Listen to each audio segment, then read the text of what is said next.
बोलो जल्दी। ये महिलावाची संबोधन है ना श्री, तो पहले श्री लगेगा, लगेगा कि नहीं श्री? अच्छा, अगर श्री नहीं लगाया और नाम लिख दिया तो पढ़ने वाला कहेगा अरे बड़ा बेवकूफ आदमी है यार, हमारी इज्जत ही नहीं करता है, इसने श्री नहीं लगाया, इज्जत नहीं की, इसको श्री लगाना चाहिए था।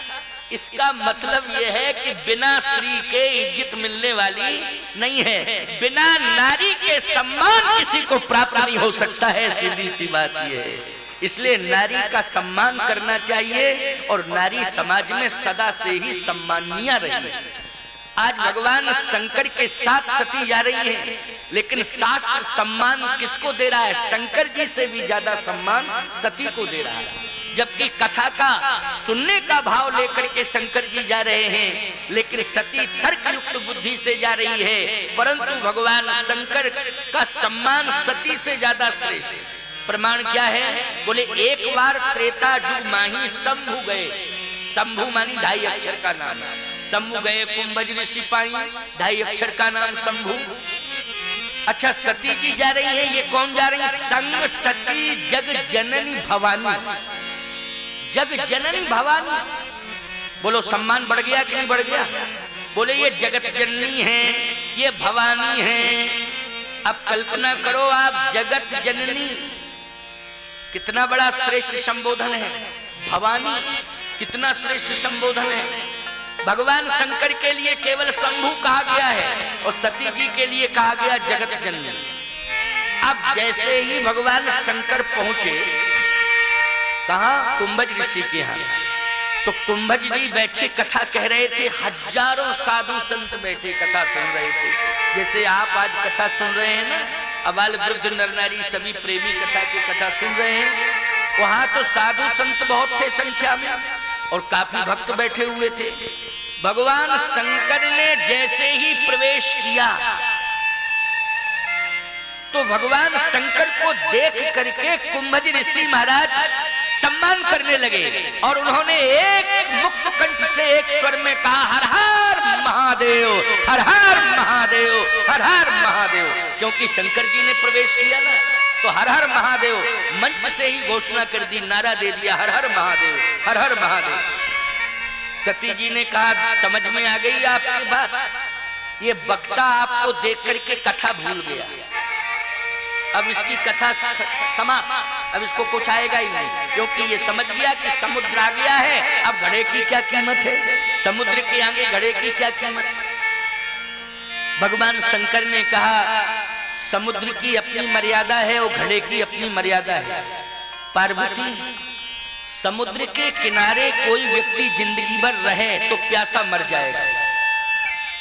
क्यों भाई? सबसे ज्यादा पानी कहाँ है? संसार भर का पानी बोलो समुद्र में है कि नहीं?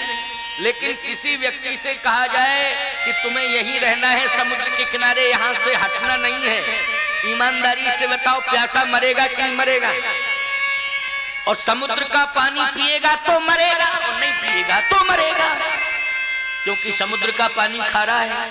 अगर पी लेगा तो मरेगा कि नहीं मरेगा? बोलो। ब्लड प्रेशर हाई हो सकता है, ब्रेन हेमरेज हो जाए, ज्यादा पी ले, ब्लड प्रेशर बीपी बढ़ता है, तो यही तो बीमारी आती है। समुद्र के किनारे कोई भी व्यक्ति रहेगा या तो प्यासा मरेगा और पानी पिएगा या तो मरेगा। प्यास कभी समुद्र बुझा नहीं सकता है। प्यासे की प्यास को बुझाने की क्षमता क्या समुद्र में है? सती जी ने कहा ये बात तो सत्य है कि समुद्र में प्यासे की प्यास को बुझाने की क्षमता नहीं है। प्यासे की प्यास को कौन बुझाता है सती? तो भगवान शंकर ने कहा घड़े का जल। क्यों भाई? घड़े का पानी। अरे भैया कितना ही कोई प्यासा क्यों ना हो, ज्यादा नहीं थोड़ा आधा ही गिलास पानी मिल जाए प्यासे को, तो बोलो भाई घड़ा जो है प्यास बुझा देता है कि नहीं बुझा देता है? ये क्षमता किसमें है? ये क्षमता है घड़े में, ये क्षमता समुद्र में नहीं है। मैं ज्ञान का समुद्र हूं, ये ज्ञान का घट है, लेकिन तुम मन लगा के कथा अगर सुनोगी, थोड़ी सी ही सुन लोगी, तो तुम्हारी जिंदगी की समस्या का समाधान हो जाएगा। लेकिन सुनना पड़ेगा मन लगा के। तुम्हारे जीवन में जो भी समस्याएं हैं, जो शंकाएं पैदा हो रही हैं, अगर भाव से मन लगा के तुमने कथा को सुन लिया तो तुम्हारी सारी की सारी शंकाएं दूर हो जाएंगी। सती जी ने कहा देखो प्रयास करती हूं सुनने का। अब भगवान शंकर का जब सम्मान किया तो कुंभज ऋषि खड़े हो गए। शंकर जी ने कहा नहीं नहीं, मैं सम्मान लेने के लिए नहीं आया हूं, मैं कथा सुनने के लिए आया हूं।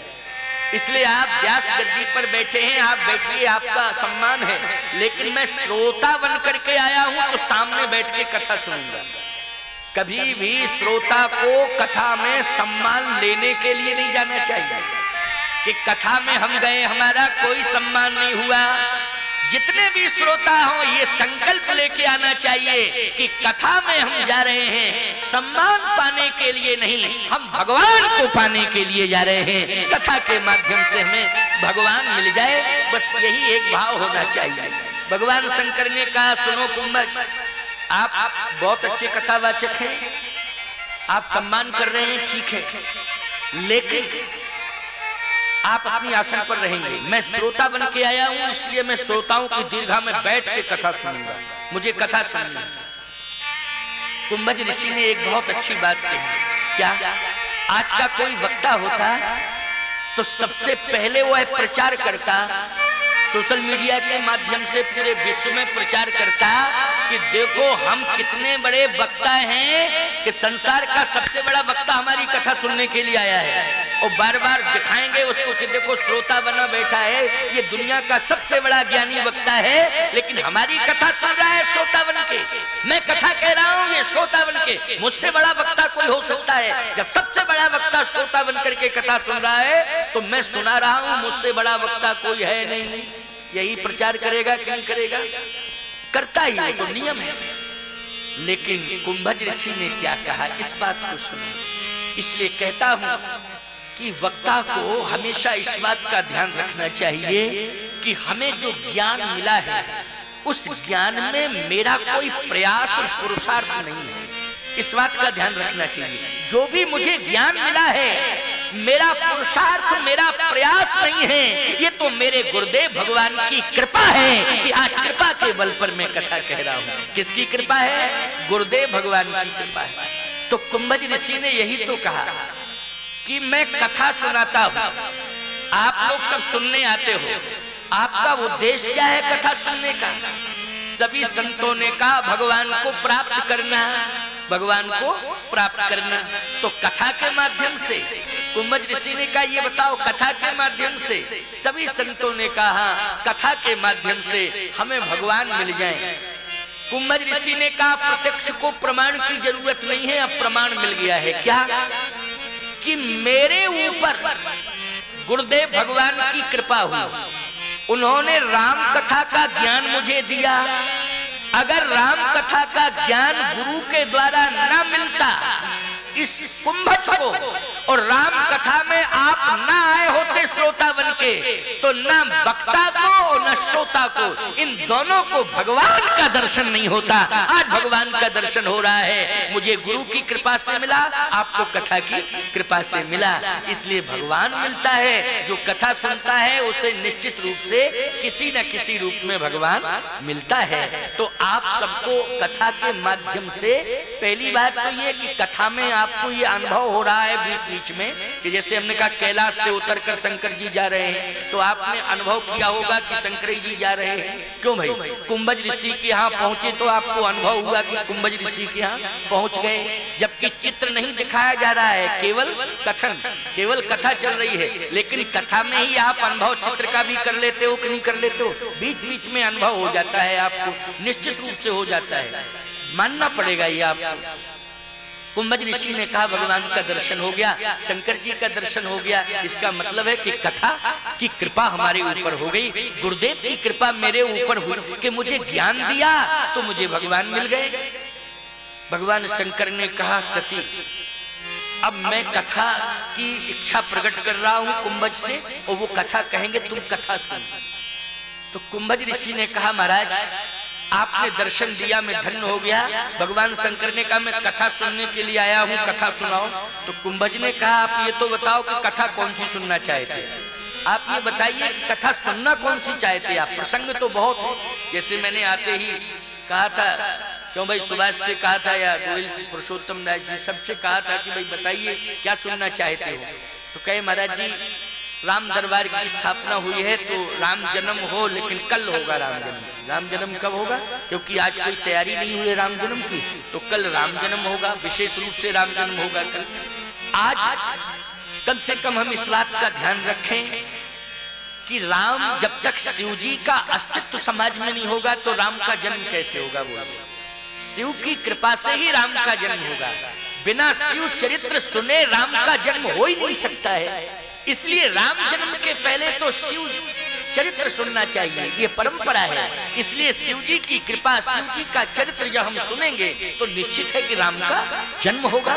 तो आज हम कौन सा चरित्र सुन रहे हैं? शिव जी का चरित्र सुन रहे हैं और राम कथा का महात्म भी सुन रहे हैं। जब भागवत की कथा होती है तो पहले दिन किसका महात्म होता है? भागवत का महात्म होता है। आज पहला दिन है तो शिव चरित्र के साथ साथ किसका महात्म सुन रहे हैं आप? राम कथा का महात्म सुन रहे हैं। इसलिए महात्म की कथा और शिव चरित्र ये दोनों आज के प्रसंग में वर्णित किए जा रहे हैं और कल राम जन्म पर आधारित कथा होगी। और परसों फिर हरी इच्छा है, जैसा ठाकुर जी की इच्छा होगी वैसा हो जाएगा, चिंता मत करना।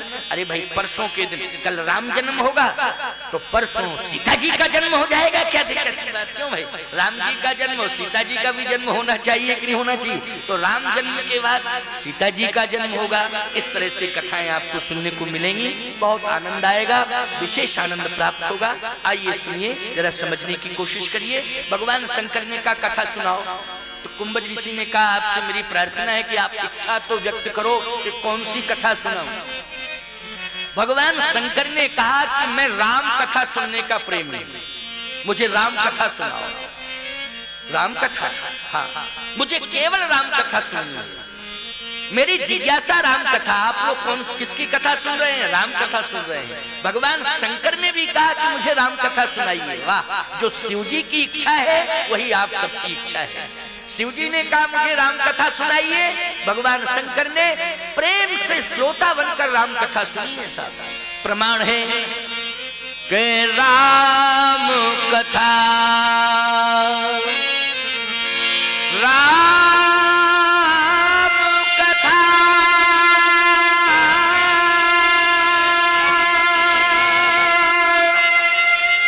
मुनिवर बखानी,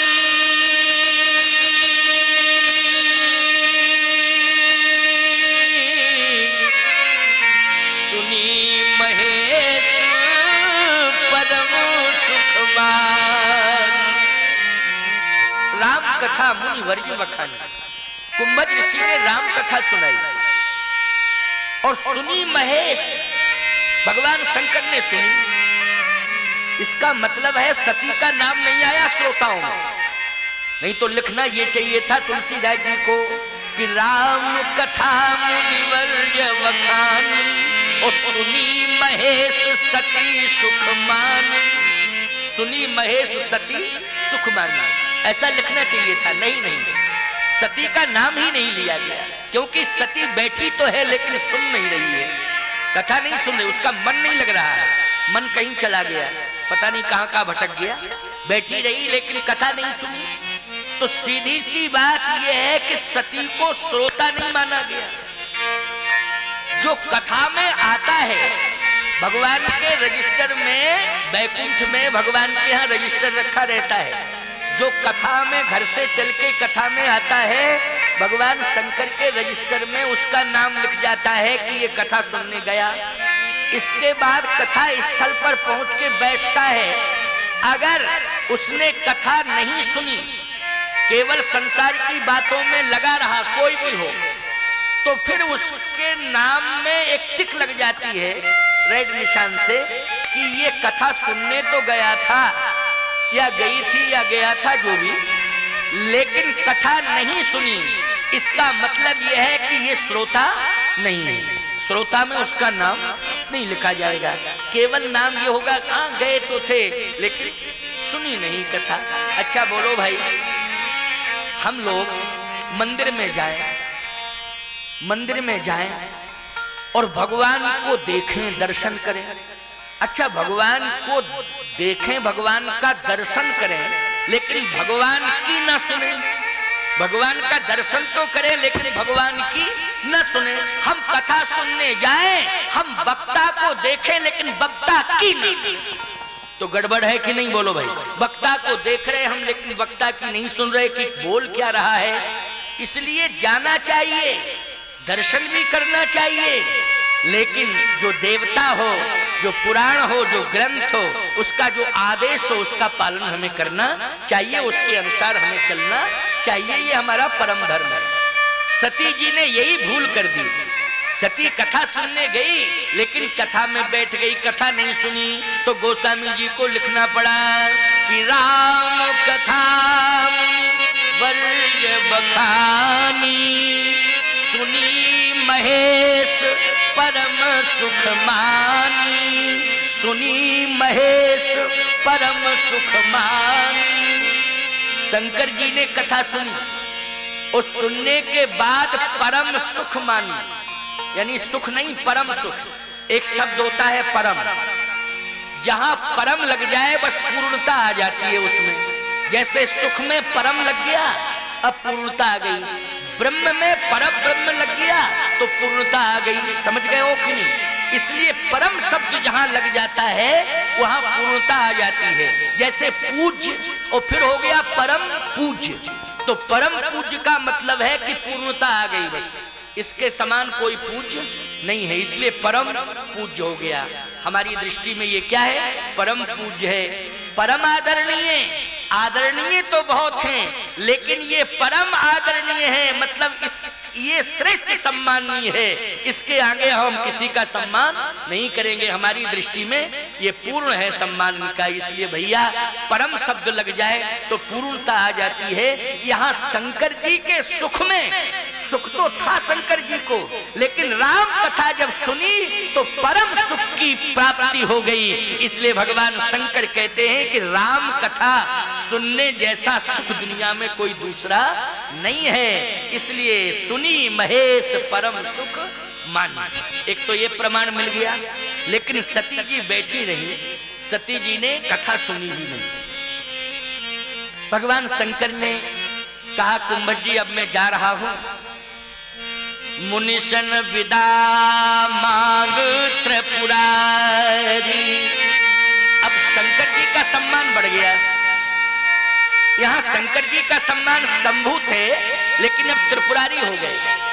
कथा सुनने के बाद क्या हो गए? त्रिपुरारी। मुनिशन विदा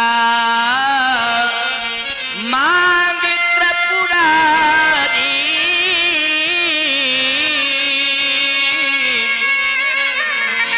चले भवन संग दक्ष कुमारी। प्यारे, सती जगत जननी से दक्ष कुमारी हो गई और शंकर जी शंभु से त्रिपुरारी हो गए। सम्मान बढ़ गया शंकर जी का और सम्मान घट गया सती का।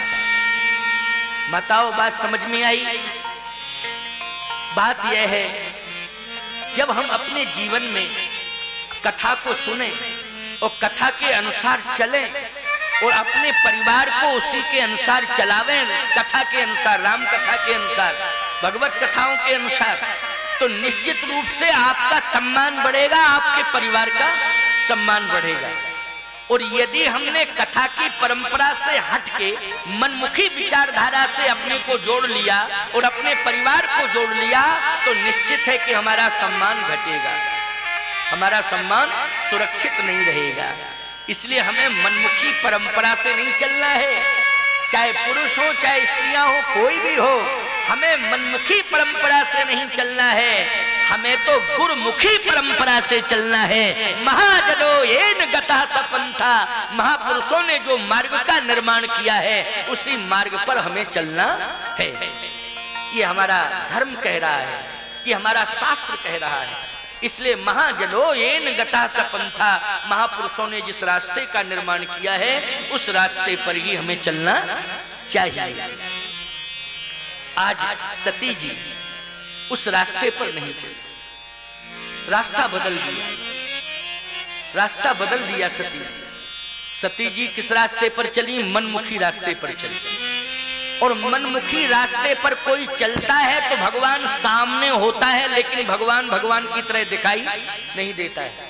और गुरुमुखी रास्ते से जो चलता है, भगवान दूर भी होता है तो पास में दिखाई देता है कि भगवान आ गया। यही हुआ कि भगवान आ रहे थे। कौन आ रहे थे? सच्चिदानंद घन आ रहे थे भगवान, लेकिन लीला कर रहे थे। कौन सी लीला कर रहे थे? कहे सीता वियोग की लीला थी। भगवती सीता का हरण हो गया था और भगवान राम खोजते फिर रहे थे, तो रो रहे थे, आंसू निकल रहे थे। ये लीला थी। देखो, भगवान की लीला पर किसी को